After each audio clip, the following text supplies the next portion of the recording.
Bismillahirrahmanirrahim. Assalamualaikum warahmatullahi wabarakatuh. Alhamdulillahi rabbil alamin.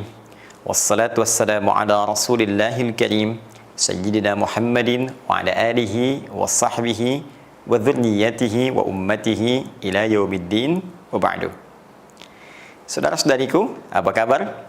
Berjumpa kembali dalam program Si Tama, serupa tapi tak sama, menggali limpahan mukjizat makna Al-Quran yang memberikan kedalaman hikmah kepada kita akan misi kehidupan yang kita lalui di dunia sampai berpulang kepada Allah Subhanahu wa Ta'ala. Saudaraku, dalam pertemuan perdana kita telah membahas tentang rahasia nama manusia yang seringkali diterjemahkan serupa dalam makna di mushaf, namun ternyata ia memiliki ungkapan kata berbeda dalam Al-Quran. Dari 4 nama setidaknya yang disebutkan, baik itu bashar, ins, insan, dan annas, keseluruhannya hampir diterjemahkan serupa dalam Al-Quran, berarti manusia. Setelah kita uraikan pembahasan tentang bashar di pertemuan yang lalu, kini saatnya kita mengungkap hakikat makna al-ins ketika disebutkan dalam Al-Quran. Hati-hati, jangan-jangan sudah puluhan tahun menjadi manusia tapi belum paham bahkan tentang identitas dirinya. Baik, kata al-ins di dalam Al-Quran yang sering kali diterjemahkan dengan manusia pernah dianalisis bahkan oleh salah satu ulama perempuan yang pernah hidup di muka bumi dan itu kontemporer, salah seorang ahli Al-Quran bernama Aisyah Abdurrahman dengan nama pena bintu Syati. Beliau menulis satu buku yang sangat luar biasa, sangat baik menjadi referensi bacaan, bernama Al-Quran wa Qadayal Insan. Al-Quran terkait dengan persoalan-persoalan kemanusiaan. Beliau menganalisis dalam Al-Quran tentang makna dan diksi kata al-ins, ditemukan uniknya kata ini seringkali dipasangkan dengan kata jin, al-jin, dan disebutkan pasangan ini setidaknya sebanyak 18 kali di dalam Al-Quran. Quran surah ke-51 ayat 56, "Wa ma khalaqtul jinna wal ins illa liya'budun." Quran surah ke-55 ayat ke-33, "Ya ma'syaral jinni wal ins in istata'tum an tanfudhu min aqtaris samawati wal ard fanfudhu la tanfudhuna illa bisultan." Di surah yang sama di ayat ke-74, "Lam yatmithhunna insun qablahum wala jan."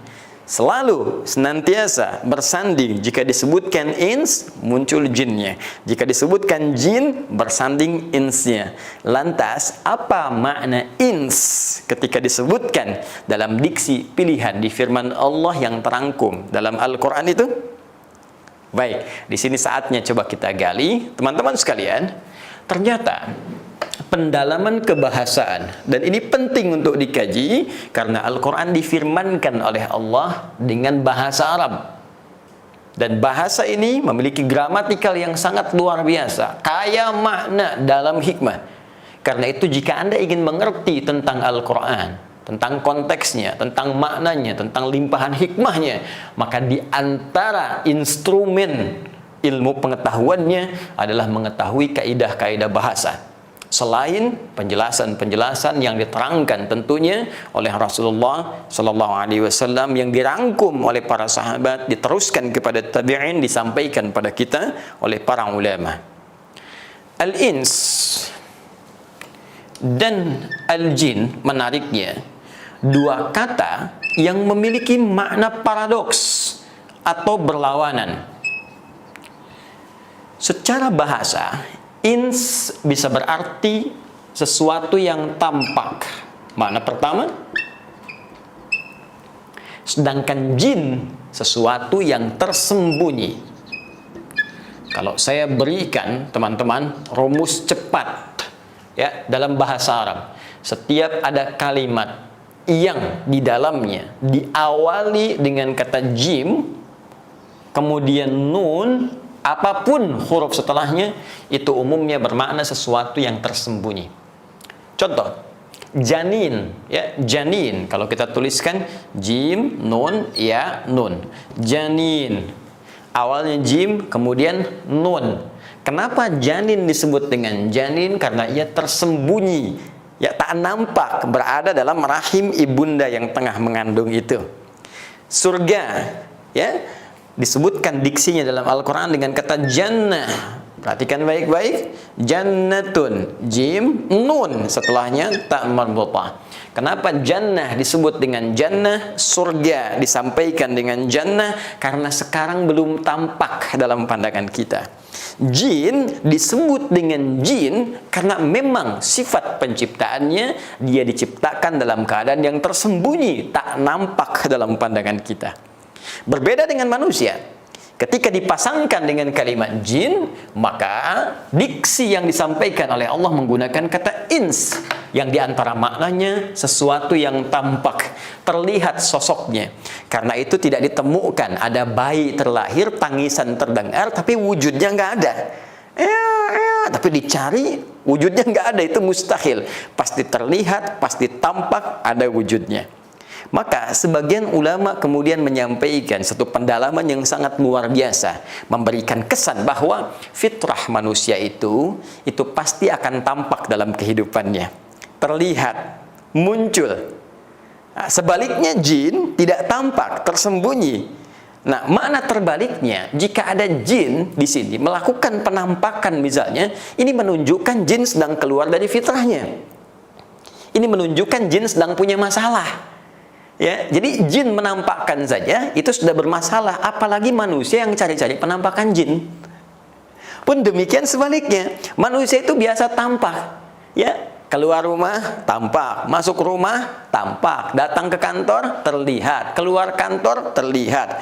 Sebaliknya, jika ada manusia yang senang sembunyi-sembunyi, masuk ke rumah sembunyi-sembunyi, masuk kantor sembunyi-sembunyi, pulang kantor sembunyi-sembunyi, masuk masjid sembunyi-sembunyi. Ini menunjukkan dia sama dengan, bukan sama dengan jin. Awas, jangan tebak-tebakan.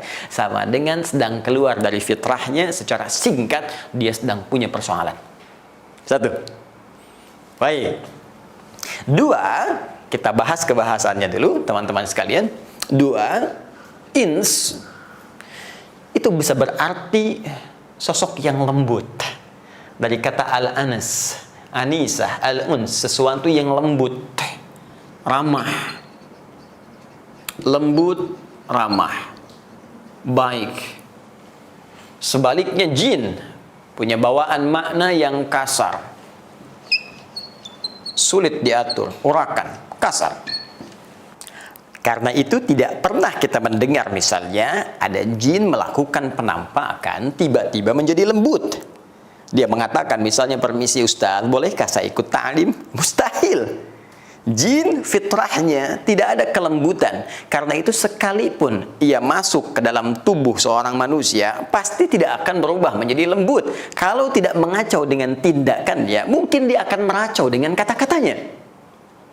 Namun sebaliknya, manusia, al-ins, ketika diciptakan oleh Allah Subhanahu wa Ta'ala, fitrahnya berlawanan dengan karakter jin. Bila jin itu kasar, manusia itu lembut, manusia itu ramah. Dan dengan kelembutan ini, Allah bahkan memberikan informasi yang sangat indah, menunjuk pada karakternya, sifatnya, ya, tampilan etisnya, normanya. Di Quran surah ke-17 itu, ayat ke-70. Walaqad karramna bani Adam. Sungguh kami telah muliakan, ya, karuma yakrumu, ya, karim, karamah itu menunjuk pada kemuliaan, sifat dan sikap. Ya, karena itu kalau ada orang baik tuturnya, baik pandangannya, baik kemudian sikapnya, maka orang Arab mengatakan Masya Allah huwa rajulun karim. Dia orang yang sangat mulia, dia orang yang sangat baik. Nah, manusia disebut oleh Allah bawaannya itu baik. Ya karena itu ketika seorang manusia berbuat yang tidak baik, fitrahnya akan menolak. Kalau Anda mau tes, silakan. Orang yang tidak pernah berdusta, kemudian dia mencoba untuk berbohong. Ketika lisannya berkata yang tak baik, hatinya pasti akan menolak. Itu tidak benar.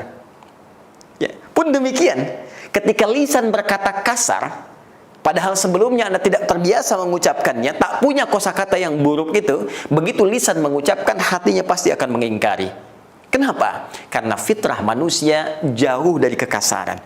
Fitrah manusia jauh dari sifat-sifat yang buruk mencekam. Fitrahnya lembut dan ramah.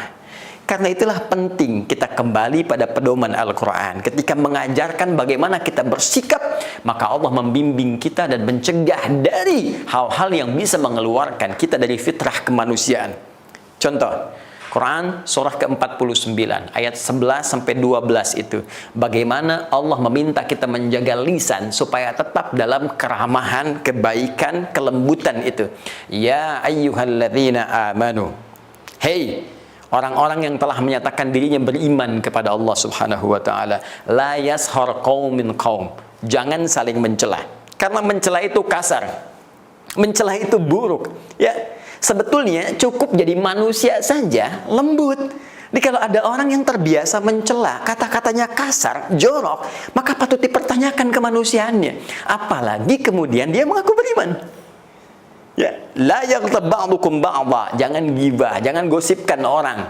Ya, jangan bicarakan keburukan-keburukannya karena engkau itu makhluk lembut, kau makhluk baik.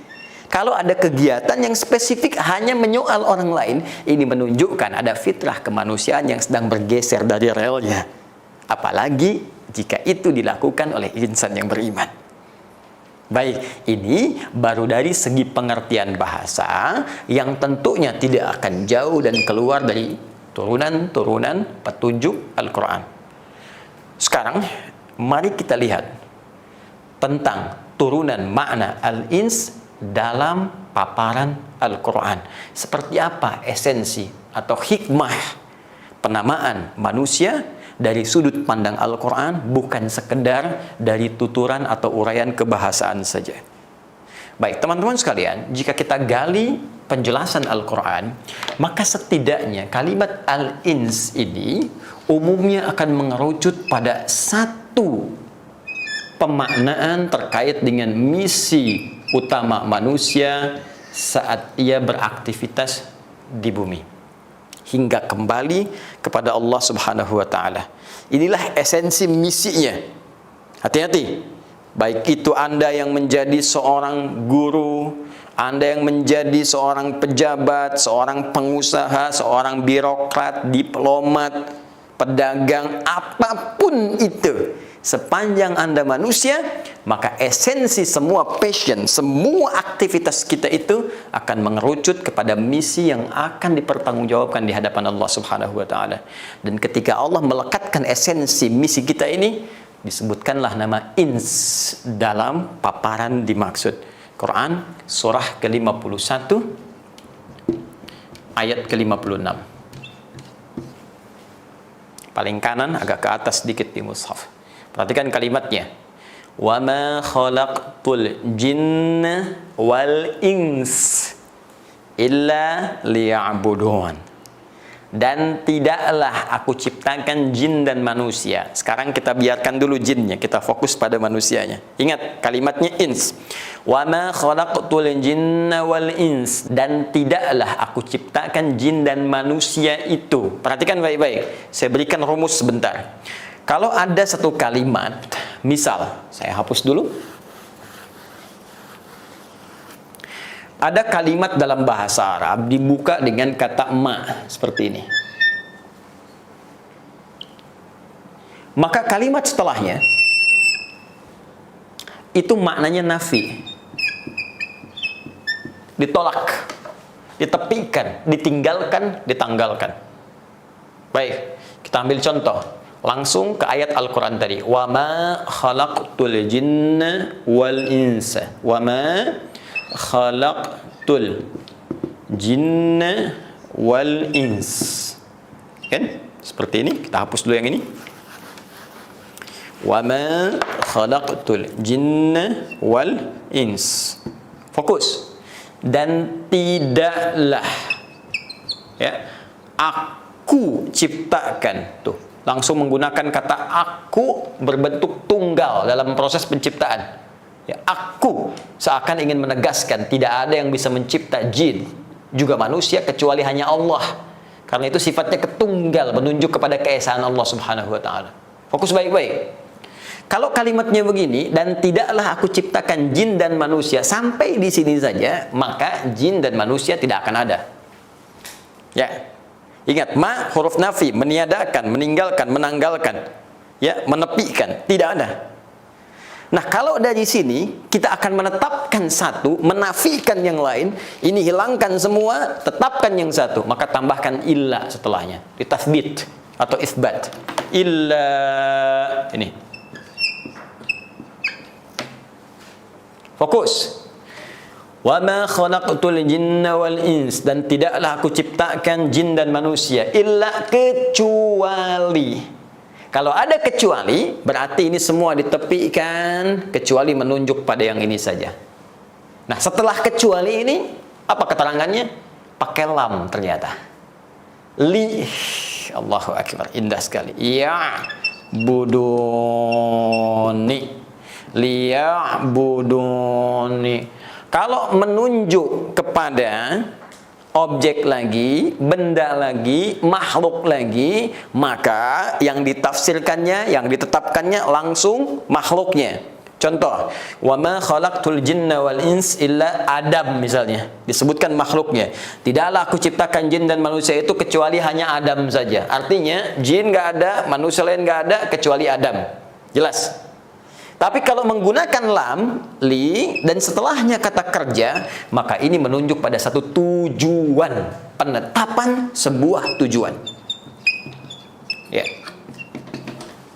Paham? Oke, kita kasih bandingan supaya lebih dalam pengertiannya. Lihat sini.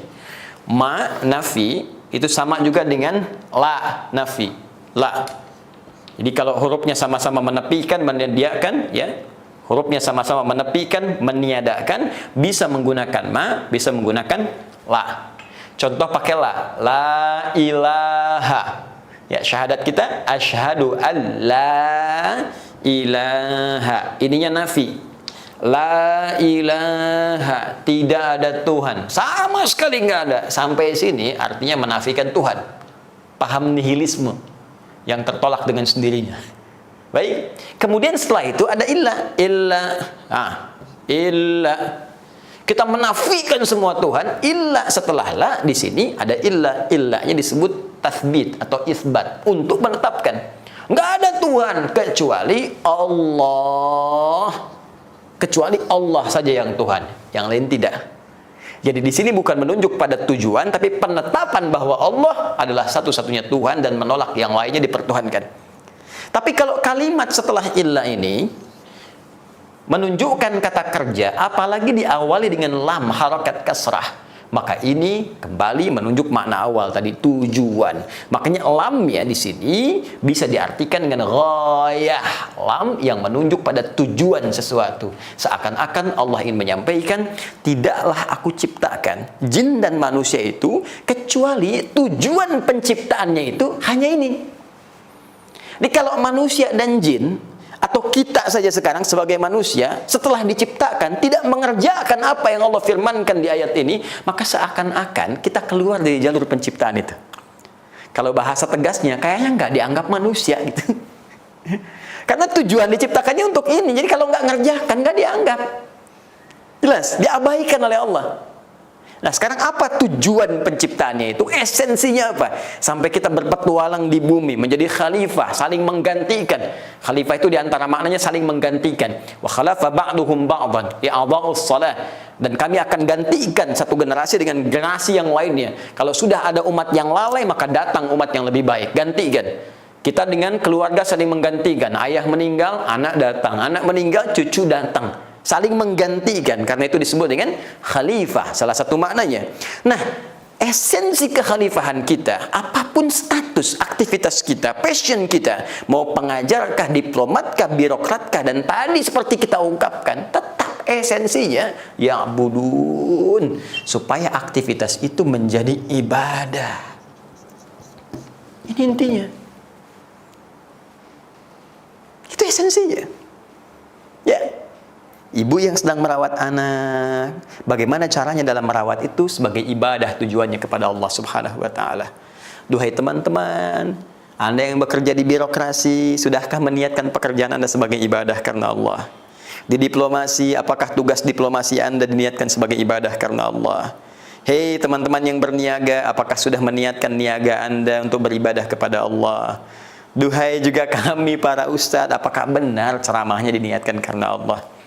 Atau jangan-jangan hanya menarik peminat saja, menambah subscriber saja untuk di media sosial, naikkan popularitas saja. Jangan-jangan selama ini menyampaikan segala hal tujuannya ternyata bukan ibadah. Ya. Atau lebih besar lagi, apakah selama ini dari sejak tidur sampai bangun tidur lagi, kegiatan kita sudah menjadi ibadah di hadapan Allah Subhanahu wa taala? Coba dicek. Hati-hati. Ada hitungan sederhana yang menyebutkan bahwa setengah usia manusia itu umumnya dipakai tidur. Jadi kalau ada orang, bayangkan ya, usianya misalnya 40 tahun lah, ya, usia kematangan seseorang misal 40 tahun. Ya, kalau tesis sederhana ini digunakan berarti setengahnya, ya, itu 20 tahun dipakai tidur. Ya, ini tentunya butuh pendalaman, tapi ini secara umum saja. Dari bayi banyak tidur, setelah dewasa tidur siang, tidur malamnya, tidur kecapeannya dikumpulkan, misal setengah usianya. Berarti yang digunakan beraktivitas, yaitu sisanya 20 tahun digunakan beraktivitas. Berarti di sini makannya, di sini minumnya, kerjanya, candanya, termasuk maksiatnya, dari sini semua. Saya mau tanya, dari 20 tahun ini berapa yang sudah jadi ibadah? Jangan lu pesimis, kita ambil setengahnya, 10 tahun ibadah. Tuh.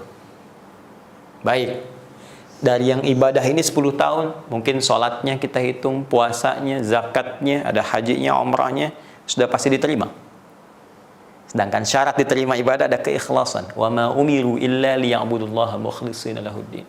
Quran surah 98 ayat 5 itu. Dan tidaklah mereka diperintahkan untuk mengerjakan ibadah itu. Lihat, di Quran surah 51 ayat 56 tuh, illa liya'budun.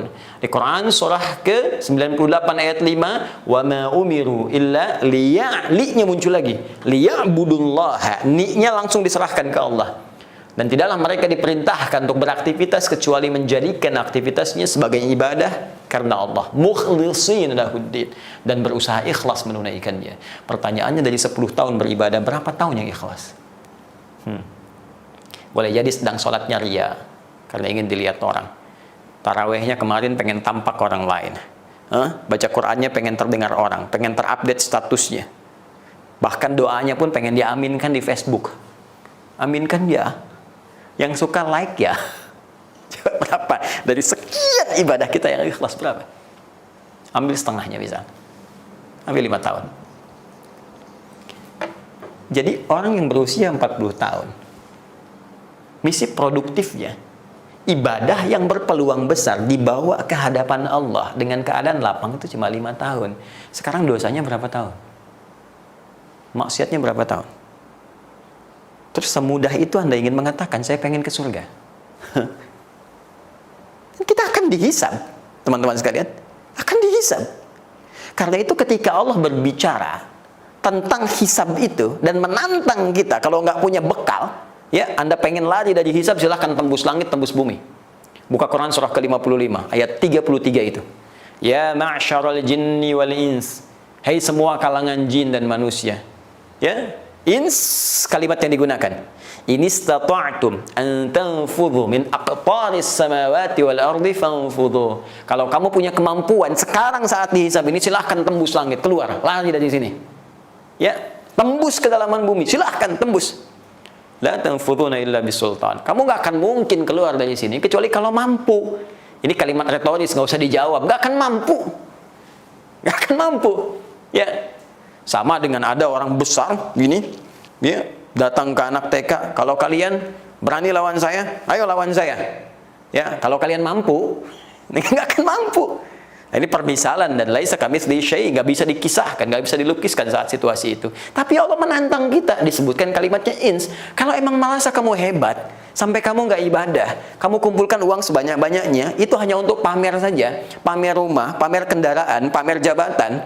Engkau berusaha meraih kedudukan dengan segala engkau kerahkan, bahkan keburukan kau tampakkan hanya untuk dapat kedudukan. Sekarang kata Allah, gunakan kedudukanmu. Ayo, kabur dari sini. Bisa nggak? Engkau merasa punya kemampuan, engkau merasa hebat, tembus langit, tembus bumi, hadapi aku, kata Allah. Bisa nggak? Jadi kalau Anda yakin akan pulang, kita yakin akan meninggal, harusnya punya persiapan. Sesekali cobalah baca ayat-ayat tentang ancaman, ayat-ayat tentang hisab, ayat-ayat tentang kuburan. Duhai Anda yang seringkali melihat kemewahan, membandingkan tentang terlihat eloknya dunia, rumah yang mewah, kendaraan banyak. Sekali-kali cobalah tadabbur ayat-ayat kuburan. Kira-kira rumah Anda di kuburan itu sama terangnya nggak? Sama luasnya nggak? Itu belum hisab, itu baru nunggu. Baru nunggu. Makanya kita diingatkan. Dan yang paling dahsyat, ketika Anda mengatakan saya pengen ke surga, surganya Firdaus, saat diungkapkan surga pun, ya, sebagai apresiasi dari hasil pekerjaan kita saat di bumi mengusung misi ibadah, dari sini dapat poin namanya pahala. Dari pahala ini kita bawa pulang kepada Allah, ya, dan kita mempertanggungjawabkan semua kegiatan ibadah kita. Lantas dengan rahmat Allah dimasukkan kita ke dalam surga. Saat masuk surga pun yang disebutkan kalimat ins. Silahkan buka di ayat 74-nya di surah yang sama, Ar-Rahman. Lam yatmithhunna insun qablahum wala jan. Ins disebutkan duluan. Tuh. Ada orang-orang hamba-hamba Allah yang saleh dimasukkan ke dalam surga dengan segala kenikmatannya yang tak pernah dimasuki, tak pernah disentuh tempat surga itu oleh manusia-manusia sebelumnya. Seakan-akan memberikan korelasi, kalau manusia benar ibadahnya, benar sholatnya, benar bacaan Al-Qurannya, benar zakatnya, benar bicaranya, benar pendengarannya, benar tatapannya, ya, benar pikirannya, maka ringan hisabnya di akhirat dan damai hatinya saat memasuki surga yang penuh dengan ketentraman itu. Sekarang pertanyaannya, dari sekian puluh tahun kita hidup sebagai manusia, sudah siapkah kita dihisab di hadapan Allah? Bila belum merasakan situasi kedamaian di hati kita untuk suasana hisab itu, segeralah bertobat, kembali ke dalam jalan kehidupan kita, dan menata kurikulum ibadah sesuai dengan amanah yang Allah titipkan kepada kita. Maka mulai dari sekarang, jadi seorang ayah yang mendidik keluarga, niatkan untuk ibadah karena Allah. Jadilah merawat anak untuk ibadah karena Allah. Suami memperhatikan istri untuk ibadah karena Allah. Demikian sebaliknya. Anda yang bekerja, niatkan untuk ibadah karena Allah, supaya ringan saat kita wafat kembali kepada Allah Subhanahu wa ta'ala. Semoga bermanfaat, memberikan kedalaman hikmah, menanamkan ke dalam jiwa kesadaran yang tinggi untuk kembali, dan semoga kita disayang oleh Allah Subhanahu wa ta'ala. Jika belum mampu berlomba meningkatkan ibadah dengan orang saleh, maka segeralah berlomba dengan para pendosa yang berbuat salah untuk bertobat kepada Allah Subhanahu wa ta'ala. Adi Hidayat, wa akhiru da'wana alhamdulillahi rabbil alamin. Assalamualaikum warahmatullahi wabarakatuh.